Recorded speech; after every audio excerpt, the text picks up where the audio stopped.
Fling golf fanatics around the world, are you ready? Welcome to the show that kicks in the door to the biggest World League fling golf season yet. This is WLF Unleashed with the Hardcore Harveys, the official podcast of the 2026 World Fling Golf League Pro Tour. We're diving headfirst into the 2026 season, from the 4 major tournament events that define champions, to the regional battles where legends are born, to international pride on the line in the Britain's Cup. You want the inside scoop?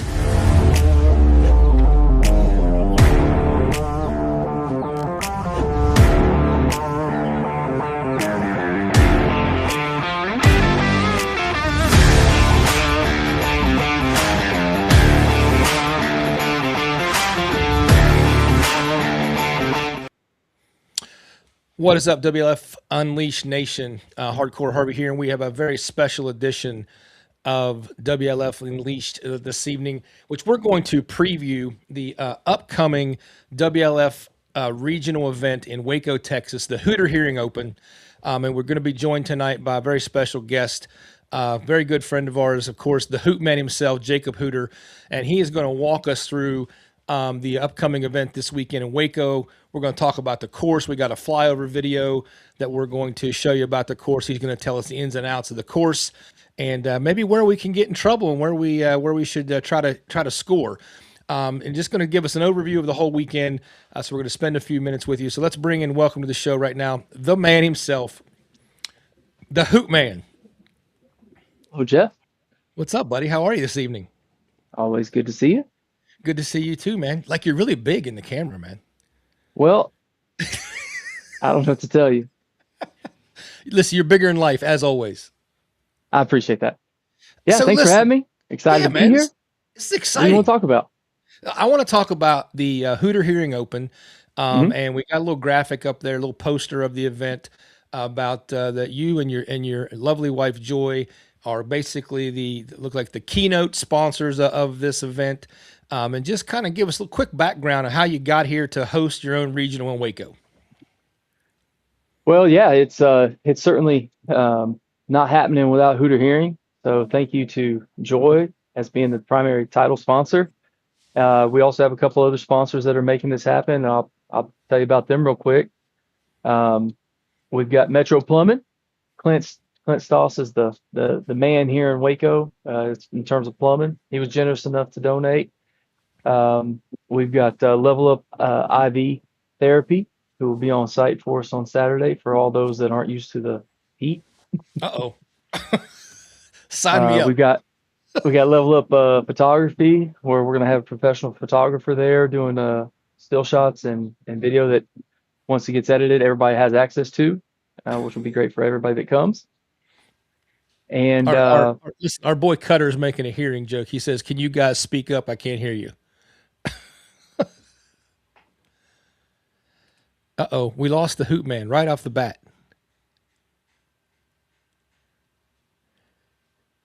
All right, so we got to get Hoot Man back on here. But yeah, so this is a regional event, WLF Regional. It's also part of the Texas series. There, he's back. We lost you, Hoot Man.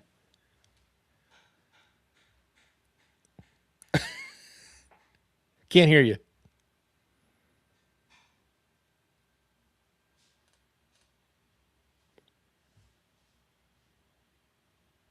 Hold on.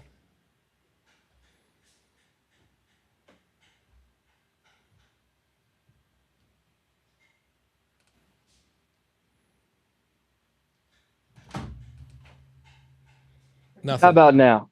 Oh yeah, we got you. There you are. Am I back? Yeah, you're back. You're back. Full tilt. I can't hear you at all, Jeff. Here, let me exit out and try to get back in. All right, give us a couple minutes, folks. Stay with us. All right, so like I was saying, this is part of the Texas Regional Series, something that Delwyn had put together early in this year. So I think there's going to be 4 total events, and if I misspoke, Delwyn, I apologize. But yeah, so he started off early with the Texas Two-Step Open, then there was the Kerrville event, and then Then here we got the Hooter Hearing Open, and then I believe that there's a big wrap-up event for the Texas series coming up at the end of the summer. That Delwyn's going to be putting out more information on. So, Hootman, are you back? I'm back. Johnny Sands called me and it jacked up this whole thing. Thanks a lot, Johnny Sands. No one called me right now. It's going to really mess it up. All right, go ahead. So go ahead. Go back. You were thanking your sponsors, the plumbing sponsors. 254 Floors. They were a big donator for us as well. Good friend Warren Critco, and he called the game Fiddlesticks. What? Lingo. He calls it Fiddlesticks. Yeah. Oh, Fiddlesticks. Oh, Fiddlesticks. Yeah. We got Pop's Lemonade, so the best lemonade that's ever been made. We'll have that free and available. They're sponsoring tea lemonade. We've got Waters. Yeah, I don't think I'm forgetting anybody, but God, I hope I'm not. So listen, what made you decide that you wanted to put on your own event? Well, Delwyn said, "Hey, we need to have another event. Would you do it?" And he's worked incredibly hard to get this Texas series off the ground, and anything I can do to help, I'm down for. So I said, "Yeah, we can do something. Let's do it in the middle of the hottest part of the year, and see who can survive." Yeah, survival test. That's right. All right, so the course. Tell us a little bit about the course. Is this your home course, or is this a course that you just that they were welcoming to having an event there, or how'd you settle on the course? It's the course that I play the most. So I guess you could call it my home course. The guys at Cottonwood have always been, to be quite honest, they don't ever care if you play in fling golf or not. In fact, this is where I got into fling golf, was at Cottonwood at a charity golf scramble. Hole number 9. Somebody had a fling stick. Like, hey, throw this thing. And I tried, and I was terrible. Straight into the ground. I said, "Can I try it again?" He's like, "Sure." Try it again? Sure. I think I threw 5 balls, and all of them were terrible. I went home, looked it up, and bought a fling stick that day. So, and then I had to learn how to play it. So that's been, Cottonwood's always been there with regard to fling golf for me, and they're happy to have us. They've always been very kind and generous to me personally, and I think they'll make a great host location. All right, so I'm going to back up here just a second because we're playing this video at the same time you're kind of talking, Okay. and it looks to me like Hootman, like right out the gates here at Cottonwood, it is a par 5. It is. Yeah. Is that accurate? It is. What I mean, tell us about the par 5 right out the gates. Well, it's a dog leg to the right. Sand's going to get somebody. I don't recommend you even try to cut the corner. It doesn't really add anything. If you go way right, then you're in some trees. But like most of the course, it's pretty fairly open, which you think is a benefit, but I think it's really not. You're not really worried about a ton of sand or a ton of trees or a ton of water, though we have those on this course. It's really these greens being so big that even being on them doesn't guarantee a 2-putt. So it's pretty easy to slip into a bogey out there. The way the course is set up. So as we're watching just the kind of the flyover video you put together, which was awesome, by the way.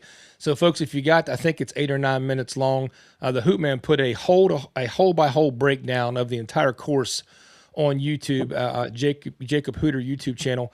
But like in general, what's some of the things about this course for those of us that have never played this coming down that there's going to be things we're going to have to kind of pay attention to or kind of be aware of on how this particular course plays, or maybe Texas courses in general? Yeah, great question. We're going to have a decent breeze. It'll be coming out of the south this time of year. So some of these par 4s, even some of these par 5s are going to play longer than you want them to, than the yardage is indicating. And some of these cross breezes like this hole here, this par 3, it's a real big location, and you can have a pin in any number of spots. But there's a general direction to these. I mean, I call them tiers, but they're not truly tiered greens. With a I mean, they're mostly sloped to tiers, if that makes sense. Yeah. Yeah. Um, but it'll be dry. The fairways, you'll get pretty decent rollout, and position to the tees or position to the greens, wherever the pin location is going to be pretty important if you're trying to go low. But for the most part, if you keep it in the fairway, don't pull too far left or right, you're going to be near the green with a chance of chipping or putting for a birdie. Okay. So But big greens. I mean, that's a huge difference from, it, Pennsylvania or West Virginia. I mean, we've got massive greens. yeah, it looks like from the flyover video that you could be on the front or back of the green, and if the pin is opposite you, that's another shot to get back Oh, in the area of the pin. for sure. And which is why the greens in regulation doesn't necessarily indicate a better score. You might still be 40 yards, 30 yards from the pin. Right. Like, there's no way you can putt some of these, I'm assuming. No. Well, listen, you and I both know that a lot of key to fling golf is mastering the fling stick as a putter. So, how do these greens set up for putting in general? Obviously, you also play traditional golf. Like, how do they roll? Like, what do you think they're going to be rolling this weekend? Super fast, super slow, in between. Like this time of year, some of greens around here can get really quick because they just can't keep them wet at all. Well, I went by the course and talked to them today. They just did a verticut, and they probably did a aeration. They do a micro aeration 3 times a year. They did that maybe 5 weeks ago. Okay. And so they're rolling true. The verticut is going to speed it up a bit. And then, of course, we haven't had any meaningful rain in a couple weeks, but we are playing first thing in the morning. We won't ever hit a dew point, so they won't be wet. You're not in fear of that like you are in Pennsylvania or West Virginia. So for what we're doing, it'll be dry, but it will be a touch slower in the morning. But in general, you're probably looking at a 9 on the stem, maybe a 10. At least that's what they anticipate. I got you. So, in terms of the yardage overall, like what do you know off the top of your head what we're playing this weekend in terms of men's, masters, and women's? Yeah, 5,700 for the men's, for the pros, and amateurs alike, and then masters, where I think it's closer to 48. And then the ladies, I don't have that off the top of my head. Well, I think we're still finalizing those. Okay. But yeah, They'll have so fairway tee boxes for the most part. so it is long. And Oh, how much? I actually shortened it 300 yards. Well, didn't you tell me at one point that they wanted it to be like it at 6,000 yards? There was a contemplation of 6,000 yards, which just it is not fun for anyone. 170 yard approach shots is not fun for anybody. So, and even still on some of these par fours into the wind, I mean, I'm going to have 150 to 170, and I like to be at 120 or under. So some guys are going to be throwing 180, 190 full throws into the green on a couple of those holes. Yeah, so it looks like here I got the scorecard pulled up here behind you. It'd probably be hard for you to see it on your end, but there you got a par 5. Looks like the longest par 5 is 477. Oh no, 480. Number 7 is a 480 yard par 5, and it looks like par 4s are plus 300. There's a 350, 348, 363 par 4. What do you think? We're bionic? Which hole is that? 363 was hole 10, right after the turn. You make the turn, and then you got to throw your guts out. Yeah, it's a hard dog leg left, and people are going to be tempted. The longer throwers are going to be tempted to go over the trees. Don't do it. It's not worth it. No, you're just going to have 160, 170, 180. If you go too long, which no one should really be in trouble with except for maybe Todd, is, you're just going to have a full throw in or close to a full throw and into the wind. But it is slightly downhill. I mean, you could kind of roll it there if you throw a 150 low. Yeah. Which I know a lot of masters will have in their bag. So it looks like too, looking at the par 3s, Very reasonable par threes. Hmm. You got 113, 140, 131, and 117. So nothing too crazy in terms of distance on the par threes. But is there anything unique or tricky about those that might make them harder than the distance? Uh, you got your first par three is downhill, Okay. um, narrow front, wider, and then pretty slopey right to left with water front left. I mean, they're all protected on two sides for the most part, because most of these greens are going to be slightly elevated, if not downright elevated, and you'll either Okay. have a deep bunker or you'll have a slope on the other side that if you miss left, you can't see where the hole is. I mean, you can see the flag, but you won't see the hole. Okay. Um, yeah, they like water around these par threes, and they do like some elevation change. I'm trying to think what the second par three is. Second par three might be the easiest. It's just a straight flat 140. Uh, Not a whole lot of slopage on that one, so that might be a good one for people to go after. But again, if the pin's in the back and you're in the front, you could be 35 You, yards from the pin. you could be in trouble. Yeah, a 140 could very quickly be a 160, 170 shot, even though on the scorecard it's showing 140. Just depending on pin placement. I got you. So real quick here, I'm going to transition over. I didn't know if I was going to be able to do it or not because of my limited technology skills. But I was able to steal off the internet here the actual list of participants here at the Hooter Hearing Open for the weekend. You got 29 players coming out. We should have. There's one that's not signed up yet. We should have 30. So that's awesome. Oh, it's good. It's a real good turnout. I think location helps for a lot of folks in Texas, and I mean I think there's 7 states represented from Illinois, Missouri, New Mexico, So Oklahoma, Texas, and West Virginia. so some names on here I don't recognize, and if they're Texas folks, obviously shout them out. But maybe there's Hmm. if there's new folks here. Um, is it Kevin Albers? Yeah, out of Houston. Okay. Paul Hillman, New player, I believe Longview, Texas. Justin O'Neill. Uh, Guthrie, Oklahoma, first time tournament. Really? That's awesome. Excited. So, No, they're pumped Justin, to come. welcome to the show. And then we got the man himself, Eric Seegers. Excited to see him making the trip Oh, forgot about Georgia. Yeah, we yeah, got Eric coming. from Or is he Georgia. South Carolina? Which one is it? Oh, he's Georgia. Georgia. Okay. Yeah, I think he's over there in John Fernandez country. Yeah, I like John Um, Fernandez. yeah, man. Also, shout out to John Fernandez. I know that Yeah, he just had a tragedy. His family lost his mom. So we want him to know we're thinking about him. John, prayers out to you, man. Our thoughts and absolutely. prayers are with you, man. We love you, brother, and appreciate you being part of this community. You're great. You're a great dude.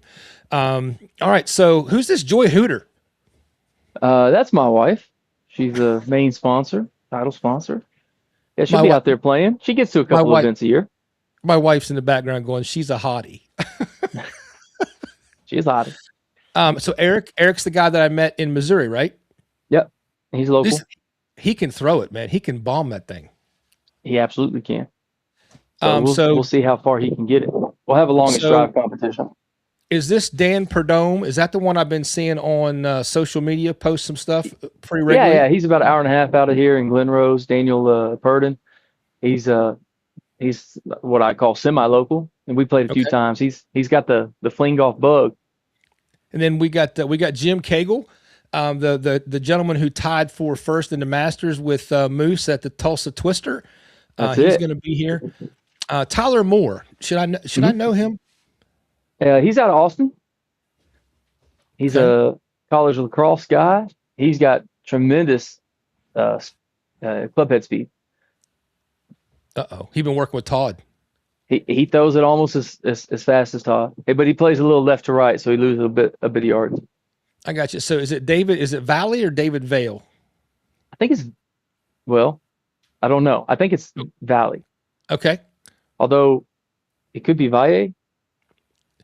Yeah, that's why I'm asking you, brother. I just know him as David, and he's Oh, coming a long way. I mean, he's traveling north 7 hours to get wow. up here. Is it Chase? Is it Mihalik? Mihalik. Mihalik? Yeah. Yeah. He's local. He's like half a mile from it. Nice. It's good to see Obadiah's coming down. Yeah. Titus is coming down. We got Jake and Rosie coming down. Of course, we got Johnny Sands going to be in the house as well as of course Todd's going to be there. You're going to be there. We're fortunate enough we're going to make the trip down, and I kind of promised Delwyn that I would make one Texas event, and once I realized you were having an event that was a no-brainer, we were going to come down and support your event. I'm glad you can make it. Kimberly, is it Engelman? Kimberly Engelman? Uh-huh. San Antonio. Okay. Chris Lomuler, San Antonio. New player or veteran player? They've been playing for a couple of years. They made a couple of Texas stops. They've been to San Diego two years ago. They do a ton of traveling. So to work in fling golf is like a magic. Nice. And then Laura Scott. Oh, French Scott's wife. Where's French? He's on there somewhere. He is? Did I miss him? Oh, he's up at the top. He was the second one registered. My apologies, French. So yeah, we got, like I said, Johnny Sands, and then down at the bottom we got John Mark Crouch.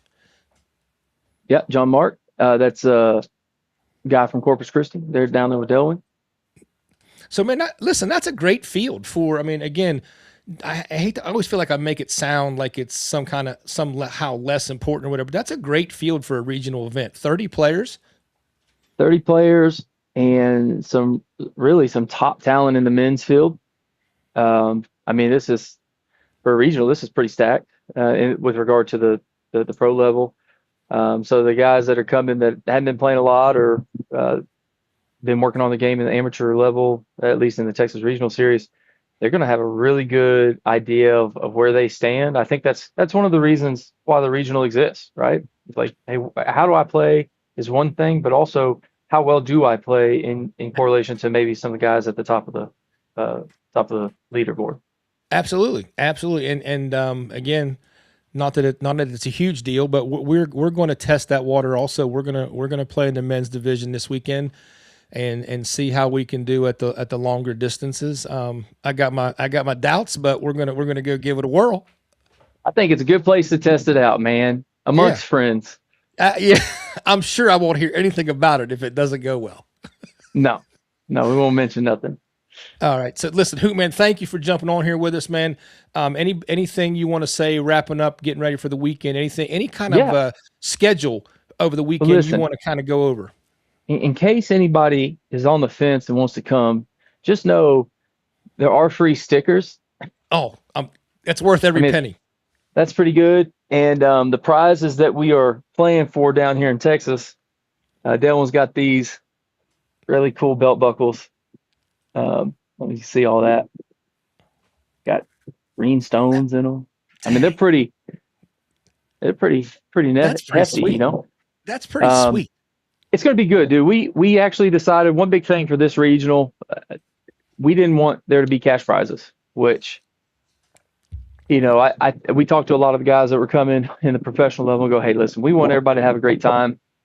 So we're doing things a little differently. We've got goodie bags that are being donated 03 plus. Let me not forget those guys. That's Chris and Kim that are coming up. Their business, 03 plus down in San Antonio. They do ozone treatments and EEVO and all those things. Phenomenal people. They get phenomenal results. They donated bags, some koozies. We've got gift bags that are coming that are going to be stuffed with stuff. And the idea is you're paying for your 2 rounds, but you also get free dinner, a free lunch. We're going to have a grab and go breakfast the first day.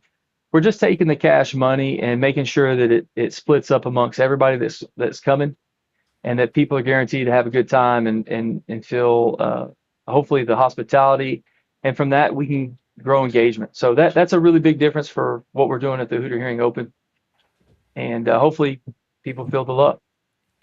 Dude, I think it's going to be a great event. We're excited to come down there. I know I've had to hear on more than one occasion this week my wife's dismay that she cannot make it because we've had to save all of her vacation days for the Britain's Cup trip. But she's none too pleased that I'm going without her. Well, listen, it's it's all individual personal choice. I mean, she can make it if she wants to. Not You now, just she can't. go, guys, I'm sorry I can't make it in today. It's really only one day. I know, but Those you know what kids the don't need price, her. you know what the plane ticket would cost now to come down there the day before? You should have planned out better. I don't know. All right, personal choice again. That's right, personal choice. But All right. Well, Hoot Man, listen, we're excited to see. We're excited to get to this event. We probably. I know what I want to talk about real quick. The World League Fling Golf premiere of the Low Country Open, where hopefully this Saturday at 5 p.m. Eastern, 4 p.m. your time, yeah, we're going to get to see the Hoot Man set an unbelievable record for World League Fling Golf with shooting 11 under with no Reggies. So that's a traditional tournament, straight up 11 under par. I'm well, it's not two sure rounds. that. It's 2 rounds. Okay, 2 rounds, 11 under par for the tournament. I'm 7 just, on that day. I feel like that's a mark that's going to be really tough to beat. But yeah, so tell us what you got planned for. We're going to have a watch party, right? Yeah, so we were going to do dinner at like 6, and when this came out yesterday, we decided, hey, let's just go ahead. We'll head over to George's early. I verified with them that we could, and they got TVs all the way around, so we'll be able to watch the World League Fling Golf Low Country Open there at George's prior to dinner. So we'll get there about 4 o'clock, or it turns on at 4. So if you want to be there a few minutes early, we'll have drinks and appetizers, and then once it's over, we'll move into food probably about 4:45. Anybody that wants to come on. It's $20 a head for anybody that's not registered, or you can buy whatever you want to. I mean, it's a restaurant, so do whatever you like. But yeah, very excited to watch this. You'll be there. I'll be there. From what I hear, you have a segment. I have a segment. The only person missing is Britt. So if you're watching this, feel free to hop on a plane. Yeah, Again, Brett, personal choices. We'll also plank together while we're in Texas. We won't forget our planking. Sure. Like 20 seconds? How long are we going? We're at 30 right now. So this weekend, I think it bumps up to that's no problem. I think it bumps up to a minute this weekend though. So we No have to big deal. All right, Hoot Man. So thanks again for joining us tonight, man. Appreciate all the effort you've put into this event. We're looking forward to it. We do hope to do some type of little live update, just a quick update, like after at the restaurant there, after we do the WLF watch party, and then maybe talk to a couple people about how the day went, get your thoughts on how day one went at your tournament, and then obviously get ready for day two. Awesome. Let's get it done. We'll see you thanks, here in a few days. Appreciate you joining us, man. All right. Thanks. All right. All right, guys, that's going to wrap up our special episode of WLF Unleashed. Appreciate the Hoot Man being with us. And if you know anything about the Hoot Man, you know this is going to be a first-class event. He doesn't do anything that's not first class. He really knows how to put on a good show. He's a great organizer, and I know he's got this thing on lockdown. So it's going to be a great event. Hopefully you guys can join us Saturday late afternoon, early evening after the WLF watch party. We're going to do something a little bit live. We're going to try to keep it short, 20, 30 minutes at most, and just talk a little bit about day one, how things went, and kind of talk about where things at. So, guys, we appreciate everybody took the time to join us tonight. And as always, for WLF Unleashed, Hardcore out.